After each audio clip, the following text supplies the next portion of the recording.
Welcome back, Chelsea fans, to another episode of the London is Blue podcast, YouTube edition. That's right. Today we are covering Chelsea's 4-2 win over Brighton in the WSL. That's right. We're talking about the Chelsea women and their 13-match unbeaten streak to start the season. Absolutely incredible team. They're winning in all sorts of different ways in all sorts of crazy conditions. So stick around and we're going to dive into a ton about this one.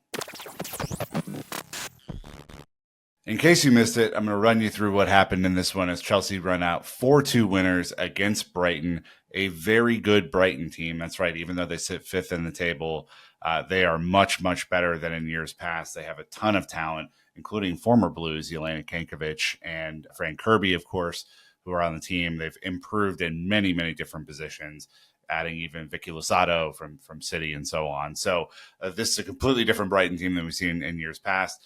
And look, they proved it. They were very, very good on the day. It's not an easy win.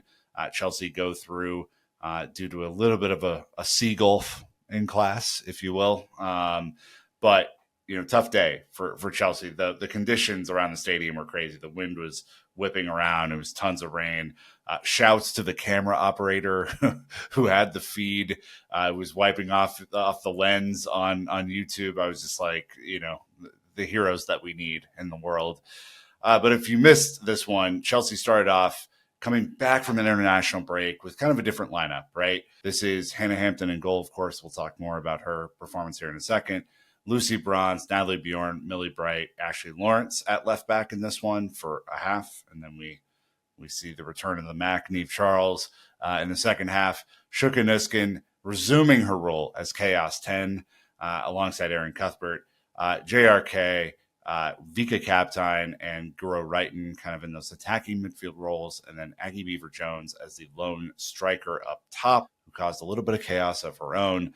Use subs, the welcome return of Niamh Charles, Kat Mack in the 46th minute as well, Myra Ramirez in the 72nd minute, and then Oriane Jean-Francois in the 90th minute.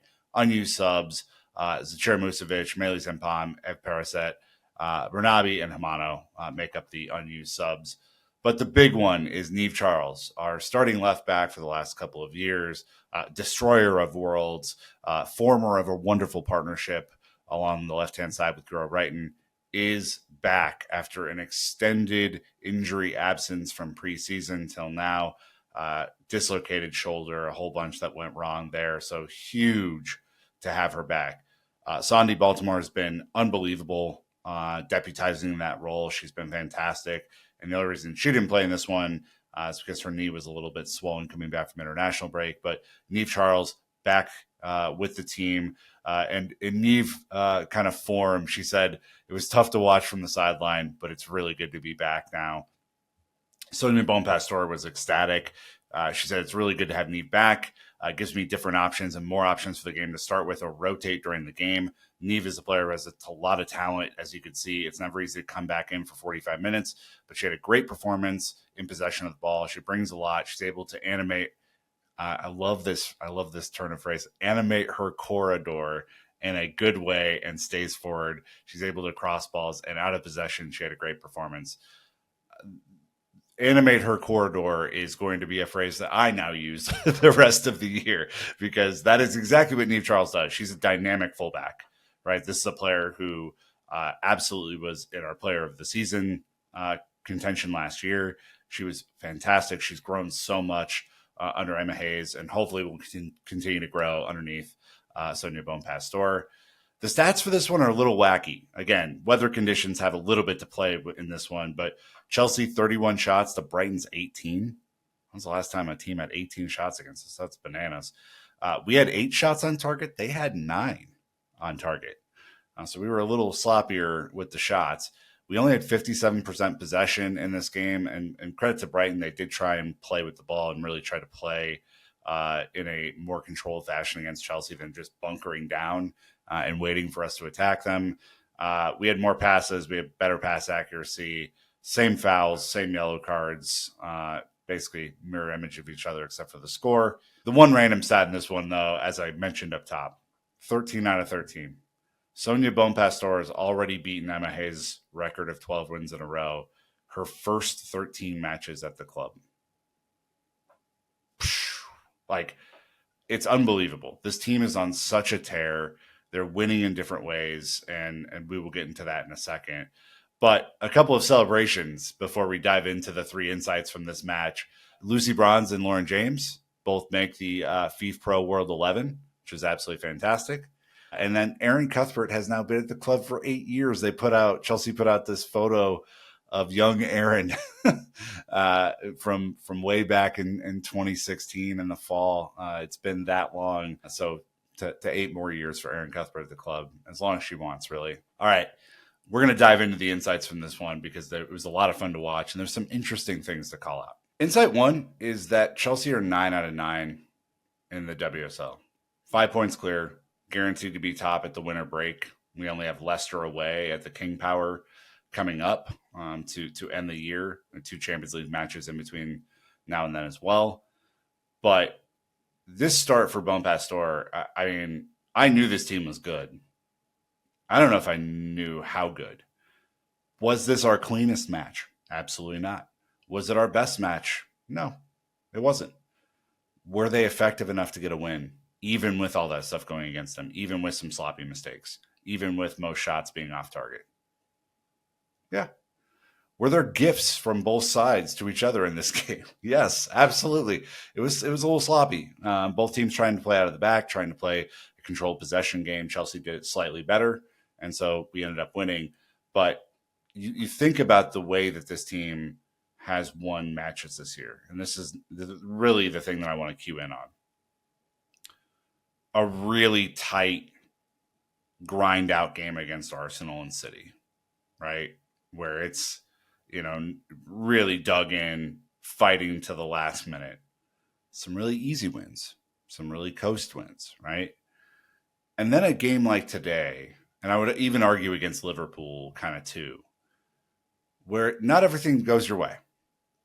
Where you make uncharacteristic errors, where the defense is maybe not as tight as it has been, where the attack, is fortunate, to score 4 goals in this one because of some mistakes, but maybe not their sharpest.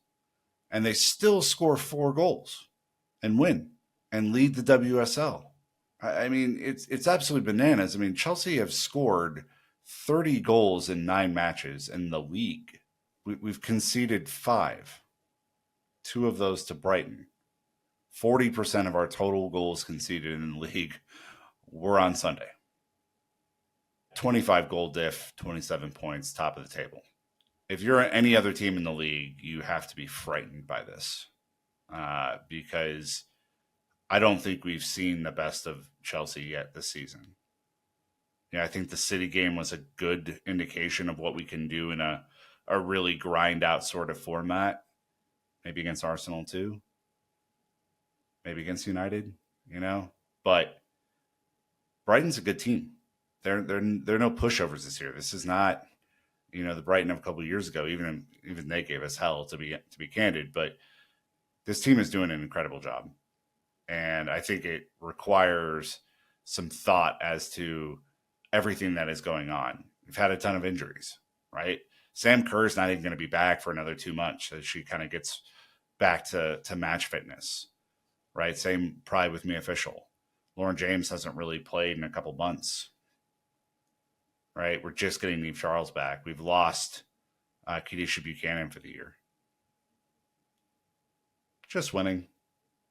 Don't worry about it. It's fine. Sophie Ingle, midfield depth, not there. Doesn't matter. We'll just keep winning. 13 in a row. It's pretty outstanding, and it's probably not being talked about enough. So if you're around friends and family, talk about it, please. Insight number 2. Playing out of the back has been a bit dicey as of late.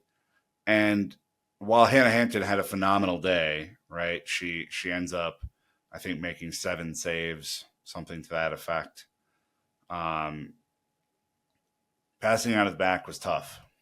There were many moments. I counted 3 of them, probably more, where passing out of the back could have led to a Brighton goal and didn't.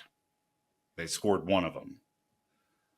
So, Bompastor kind of picked up on this in the post-game press conference because the sloppiness is kind of unreal for this team. You don't see it a ton. She said The two teams made some big mistakes today, especially in build-up and trying to build from the back line of the keeper. That's something that's going to happen when you have two coaches who have a philosophy where they want to build up. That's what Bompastor wants to do. I prefer my team and my players to be confident enough and brave enough to try again, even if sometimes you can be in that position where you lose the ball. Sometimes it's about making a better decision, executing more quickly, scanning better, control. So we'll have small details that are really important at a high level. The best teams are the ones who make the least mistakes.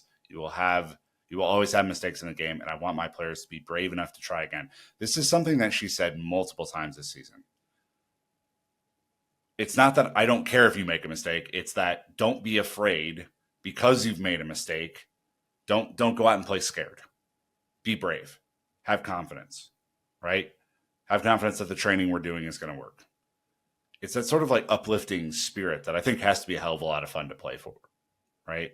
Her players have to love the confidence that she's instilled. She didn't go out and trash Hannah Hampton after this game. She didn't say, wow, that pass from Hannah Hampton was terrible, and I can't believe that she's a professional footballer. You know some managers who would have said that, probably. That's not what we're seeing from Bompastor. No, go out and go again, because we're going to score the next time. If we play right, we're going to go score. I love the mentality. Insight number 3, the return of Chaos 10, Sjoeke Nüsken, who resumed her role from last year in this one by scoring 2 goals and just being an unbelievable force in this game. A game where they tried to bypass the midfield in the first half, didn't work. Sjoeke Nüsken's heat map is insane. It's literally the whole field, box to box, goal to goal. It's unbelievable. Played 90 minutes, 2 goals, 77% passing, 2 of 5 long balls, 2 of 3 shots were goals. She could have had a third easily. Very unlucky. She almost turned the first one into the goal off a set piece. Won 7 of 18 ground duels, won 1 of 2 aerial duels. Lost possession a few times for sure. But wow. We hadn't seen this from her this season yet. We hadn't seen her be a menace in the box. We hadn't seen her do the chase down, right? She wins the ball for the first goal. She wins it, then scores it, right? So she was pushing up really high, causing all sorts of chaos. And Brighton felt that chaos all game. There were multiple times where she was able to intercept their build-out play. You know, she is in the right place at the right time for the last goal and nods it home near post. I need more of this from Sjoeke Nüsken. In fact, I think the strategy to deploy Vika Kaptein as the other 8 or the 10 in this lineup was really interesting, because I think there were times where I saw them switch, giving Sjoeke Nüsken a little bit more license to roam. And the scary part is about our midfield is all 3, Vika Kaptein, Sjoeke Nüsken, and Aaron Cuthbert, can do this job. They can all do this job. They can all score goals. They can all be chaos agents. But today it was Chaos 10 who is back with us. And so welcome back, Chaos 10, Sjoeke Nüsken. 2 goals. Love to see it. She was my player of the match, by the way, pretty conclusively. Like I said, Chelsea, top of the table. 9 out of 9. 25 goal diff, 27 points. 5 up on Man City at 22 points, and 11 goals worse in the goal differential department at 14. 4 points below them, a cool 9 points off of Chelsea, is Arsenal. 14 goal diff on 18 points. Man United on 18 points, 12 goal diff. Brighton right beneath them. They've had a couple of tough losses, but will surely be back in the fold. Tottenham, Liverpool, West Ham, Villa, Everton, Leicester, and Palace. Chelsea's upcoming schedule: 3 more matches before the the winter break is what they call it. They basically get a month off right before Christmas, all the way to the FA Cup on January 12th against Charlton. The Jesse Parker-Humphreys derby. That's what we're calling that. Chelsea play FC Twente at the Bridge on Wednesday, the 11th, and we'll have a match review for that. Then we go to the King Power to play Leicester. And then we go to Real Madrid to close out Champions League match play on the 17th of December. And then they get a break from then until Charlton on the 12th of January. So please, please, please share this video. Please Get your friends excited about this team. They are on a historic tear. They need all the support that we can give them and more. They deserve it. They're wonderful to watch. They're fun. They play a really attractive style of football, and they're only getting better. So until next time, Chelsea fans, you know what to do. Keep the blue flag flying high.